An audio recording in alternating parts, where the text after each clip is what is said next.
Hey guys, it's Jonathan from BroJamar Productions, and it's October.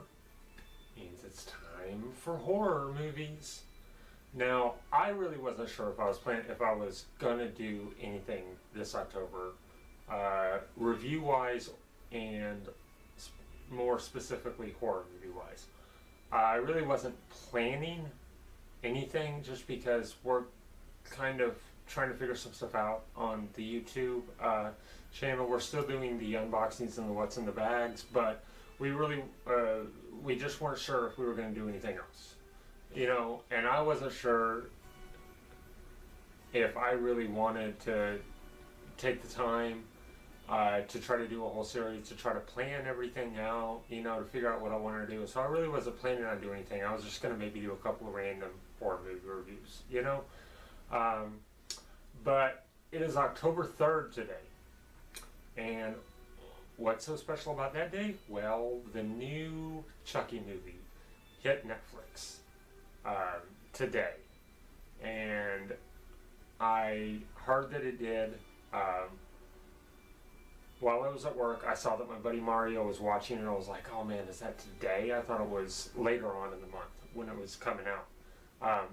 But it was today. I was like, awesome, I'm going to have to watch that when I got home. And then I was thinking, I was like, I should probably really re-watch Curse of Chucky before I watch the new one, because I know it's supposed to follow the storyline. And it's been a while since I've seen Curse of Chucky. I saw it when it came out last year, and that's about it. I just didn't remember it all that well. And I kept on thinking about it. I was like, you know what? I think that I just want to rewatch all of them. So I'm going to do the Chucky movies and review them. I have the box set that has the first 6, and then the 7th one is on Netflix right now. So I started at the beginning with the original Child's Play.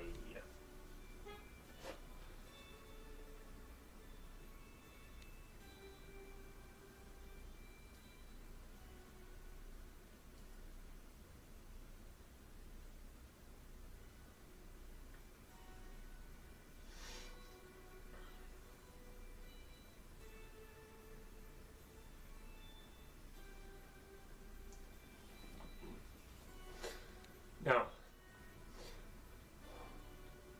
the original Child's Play was released November 9th, 1988. Um, I don't really remember. I was only 6 when this came out. I don't really remember the movie itself, like, coming out. I don't remember if it had a lot of promotion, if it was an anticipated horror movie. I have a feeling this one that probably somewhat flew under the radar because there were already 2 incredibly strong franchises running at that time with Nightmare on Elm Street and Friday the 13th. Halloween too, but in 1988 that would have been around the time of Halloween 4 probably, 4 or 5, and so it was, they were already kind of in a weird phase at that time, so I don't know. But between Nightmare on Elm Street and Friday the 13th, horror had 2 really strong franchises that were probably pulling in most viewers. So I have a feeling this one probably kind of flew under the radar a little bit, which is really a shame. It's incredibly popular. It became incredibly popular afterward. I mean, it became a very strong franchise. 7 movies now, even though it took a long break for a while there. It took about probably close to a 12-year break, maybe 13, between Curse of Chucky and Seed of Chucky, or between Seed of Chucky and Curse of Chucky. But this is one that I have strong memories of. This was an early horror movie for me, probably in the first 5 that I ever saw. I don't really remember. This might have been like the second one that I ever saw, second or third one, probably that I ever saw. And it stuck with me as a child, and it stuck with me through most of my life, even though it was a movie that I remember seeing as a child, but then not watching again until I was already an adult. when I watched it again. And even then, I still recognized how good it was. This time, though, especially, viewing through it, I was really able to notice a lot of things about this movie that I'm going to talk about. But let's go over the cast. Catherine Hicks plays the mother. Chris Sarandon plays the cop. Alex Vincent as Andy, in a brilliant performance for a young child. And most importantly, Brad Dourif as the voice of Chucky. And he has been in every movie. He has been the voice of Chucky for every movie they've done. He is such an integral part of this franchise that they could never do anything else about that. And he's even so big and so powerful in the franchise that when they brought it back for Curse of Chucky, they actually had his daughter playing the lead role, Fiona Dorff. But he's iconic as Chucky, you know? And before I get too deep into the original movie, into Child's Play, and the things I want to talk about, I just want to talk about this franchise for a while. This is a franchise that has stayed strong and consistent throughout its entire run, I believe. Even during the two movies that were the oddballs, Bride of Chucky and Seed of Chucky. Now, Seed of Chucky, granted, was by far the weakest out of them, but we'll get to that when we get to it. Those two movies were different. They went for a more comedy route than horror. But 1, 2, 3, Curse of Chucky, I'm going to assume Cult of Chucky as well, even though I haven't seen it yet. This was a franchise and a series of movies that could have gone very, very silly. But they didn't. These were true horror movies. You know? And especially this first one, it is in many ways an absolute masterpiece of a movie. Of a horror movie, especially. All the performances are very good. They're very 80s in a lot of ways, but it works. This is a movie that, while you can tell that it was a movie that was made in the 80s, it doesn't feel dated that much. It's just a strong movie. The storyline is interesting. It's a very interesting premise. The idea of a serial killer using an ancient voodoo chant that he learned from a voodoo priest to put his dying soul inside the body of a doll. Of a doll, of all things. And that doll comes to life and begins killing people. That is an interesting twist on the idea of a possession type case, and that's kind of what this is. I mean, it's almost a possession type of thing, but it's a possession that's done intentionally, and that's what I think makes it really stand out. Plus, especially in the 80s, you gotta understand why this movie made so many waves, especially in the 80s, because this was a movie about a killer child's toy that was a doll that looked like a person. Now, what did we have in the 80s? I know we had, because I had one. We had the My Buddy dolls. And the Good Guy dolls, which is what the dolls are called in the Child's Play movies, were basically rip-offs of the My Buddy dolls. I mean, the producers have even said, yes, we used the My Buddy dolls as inspiration for the dolls in this movie. I had one of those dolls named Andrew. Apparently. I actually just found that out today. My mom told me. I didn't remember. But I had one of those dolls. And it's probably a good thing that I didn't get to see this movie until I probably saw it in the early 90s. Like, really early 90s. But, yeah, if I'd seen this, like, when it came out, I would have been terrified. I'm not even gonna lie. I would have been terrified.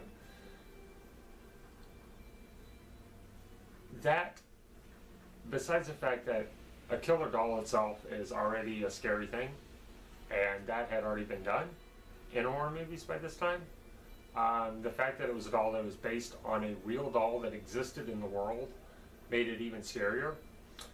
And the fact that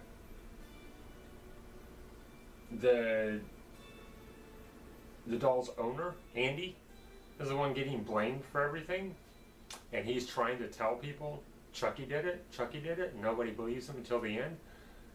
It adds a little twist to it that I think works. But the movie itself is genuinely scary at times, especially this first one. This first one is just truly a masterpiece. The build up to the doll actually coming to life. I mean, you don't even see the doll actually move until probably almost 45 minutes to an hour into the movie. You see him be in different positions. You see him move like he's supposed to move. You know? He's supposed to move in these certain ways, like turning his head and speaking. And the only times that he speaks, he's saying the phrases that the doll is supposed to be saying. That's the only time you hear words come out of his mouth. The only change is he says, "Hi, my name's Chucky, want to play?" That's not what he's supposed to say, but it works that nobody catches on to it because it's a kid and his mother. And his mother knows about these dolls but doesn't know anything about them. She ends up buying them off a street peddler. And so that works. That slight change, throwing his real name into it, works because nobody's going to catch on to that. You don't see the doll move. You only see him move in the ways he's supposed to. And you can easily spend the first half of this movie, kind of questioning whether the doll is actually doing any of this. And a big part of that is because they shoot, when the doll is moving, they shoot in a POV, in a first-person point of view of the doll moving. Now, the doll is, probably 2.5 feet tall. The kid, his owner, Andy, is only like 7. You could easily think that it was the kid moving. They have even their feet are almost the same size. It's just these crazy little coincidences that makes you think, that could easily make you think, is it the kid, is it not? And at that point of view, it's cool at first, but when it gets towards the end of the movie, it becomes terrifying. Because not only is he having a point of view, but he's out in the open now. You know what he is. You know that it's the doll that's alive. And he has a knife. So you see a point of view of just this knife running. And it really is kind of scary. The music in this movie is fantastic. The effects are, especially the effects for Chucky the doll when he's actually supposed to be alive. He's moving like a person, but they kept his movements just jerky and jittery enough that you're still reminded that he's a doll, even though the doll is becoming human because the soul has been inhabiting it for long enough. He's still moving with a doll's limbs. You can tell that he doesn't have bones and muscle connecting things, so it's still jerky enough that it looks realistic. And the effects are very, very well done with the doll.